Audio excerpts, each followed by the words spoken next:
This is part 1 of lesson 3.4 for Secondary 2 Honors Math on equations of circles.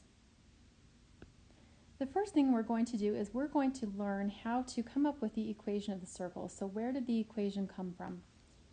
So we've got this picture at the right, and what it is it's a right triangle, obviously. You can see that we've got a length called A, a length called B, and a length called C. We're going to answer a few questions to help us get started, but before we do that, I'm going to label. So right here it says that point A is 4, 6, and we're going to call that X and Y. So X is going to be 4 and Y is going to be 6. Now right down here, this is also X as well because 4 is X. The other point, this one right here, this is 1, 2, and that's going to be another point, so I'm going to call that H and K. And since this is also a 2, I'm going to call that K as well. All right, and we're going to use that as we go. So for the first question, it says, how are the lengths of any right triangle related? And of course, that's a Pythagorean theorem. And remember that says legs squared plus legs squared equals hypotenuse squared. And so we can see that from our picture on the right, we have a right triangle, and we know that the legs are related in that way. So putting this together, which coordinate, the x or the y, represent the length labeled A and B? So the length A, how would I do that? How would I find out how long that is? Now you can tell from the coordinates that if this one is at 4 and this is at 1, you know that you're going to do 4 minus 1. So let's write x minus h, because that's what that is. Okay, so that's length A. And then for length B, we're going to do this one, so what would I be subtracting there? I would be doing 6 take away 2. So that's going to be y minus k. And so that's going to be my lengths A and B. Now, how long are A and B? So I know that A is 3, and I know that B is 4. And so I know that A squared plus B squared equals C squared, and so I know that C has to be 5. Of course, it says that anyway, but I could prove that. Number 4, it says, if I think of point B as the center of a circle, and then I swing point A around, so what I mean is, if this is the center, if I rotate A counterclockwise around the center, it's going to create this circle. And so the question is, what does this represent in my circle? That's, of course, the radius. So C is equal to the radius. I'm going to put C in parentheses right there. So now using this information that we have in the previous questions, we're going to put together the equation of any circle. So what it is, we're going to use a Pythagorean theorem, so A squared. And so we said earlier that A squared is X minus H. So that's A squared plus B squared, minus K, equals the radius squared. So I'm going to just put R for radius squared. So that's A squared plus B squared equals C squared. What that is this is the equation of any circle. So just like a line has an equation, like y equals mx plus b,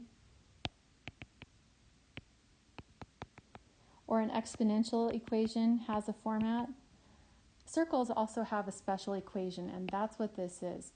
Now when you have this equation, you can read a lot of things, like when you have y equals mx plus b, you know that m is the slope and b is the y-intercept.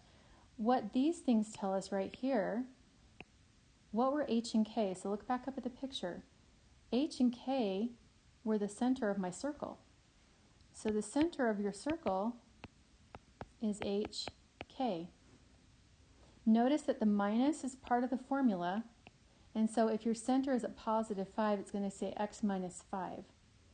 Okay, R is the radius, and so you can tell just from the equation the center of your circle and the radius, and that's really all you need to know.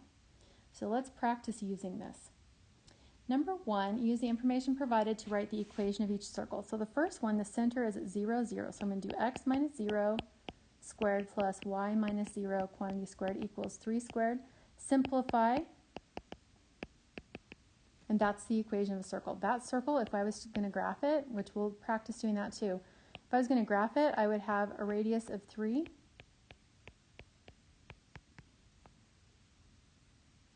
And that's what that would look like. Okay, you try number 2. Okay, with number 2, this is how you should have started. And then to simplify, you're going to leave the x minus 4 and the y minus 5 in there. But the square root of 5 squared is just 5. And so this would be your answer. So you want to give your equation simplified, but you don't have to do more than that. Now, if you were to expand these polynomials and multiply them out, and you had x squared minus 8x plus 16 plus y squared minus 10x plus 25 equals 5, you actually can do that, and that's called a different form. That's called a general form once we simplify it. That's called the general form, and that's not really as useful to us. It's kind of like if you have a general form of a line, like 2x plus 3y is equal to 4. You can't really look at that and tell exactly where what the slope is and what the y-intercept is, but you can when you have it in slope-intercept form. And so the same way, this standard form that we have for equation of a circle is a lot more helpful to us. Okay, next we've got some different sorts of questions. So in number 3, we're told that what the center is, but we're not told the radius, we're told the circumference is 8 pi. So the first thing I need to do is I need to find the radius. So remember that my circumference is equal to pi times the diameter, or pi times 2r. So I know that 8 pi is equal to 2 times the radius times pi. So to solve for r, I can divide by pi and divide by 2. So I know that my radius is equal to 4. So I'm going to go in and write my equation using the center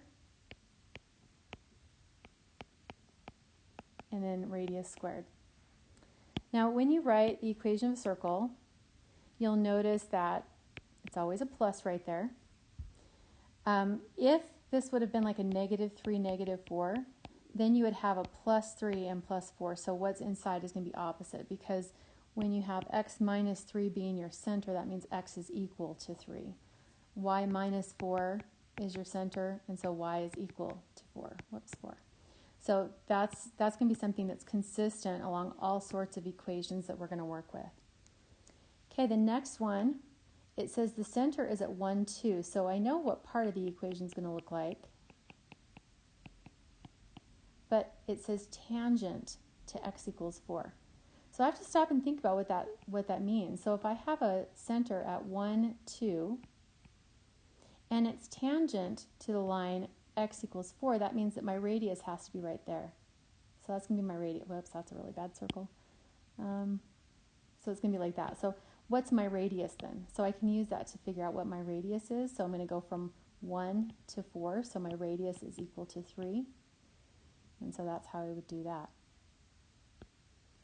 Okay, number 5, the center is 3, -2, and a point on the circle. So that's just a point on the circle. So if I have my center at 3, -2, and then 6, 2 is on the circle. So I have to figure out what's the radius right there. I have to figure that out. So I need a distance formula between these 2 points. So the distance formula, remember, is you're going to do x minus x and y minus y. So that's going to be 3 squared. 2 minus -2 is 4 squared. So square root of 25. So this radius is equal to 5. So I'm ready to write my equation. X minus 3, quantity squared. Y, this one's going to be minus -2. But we know that when we have y minus -2, we're going to write that as plus 2 equals 5 squared. So you want to make sure that you don't do something like square root 5 right there, because that's not what it is.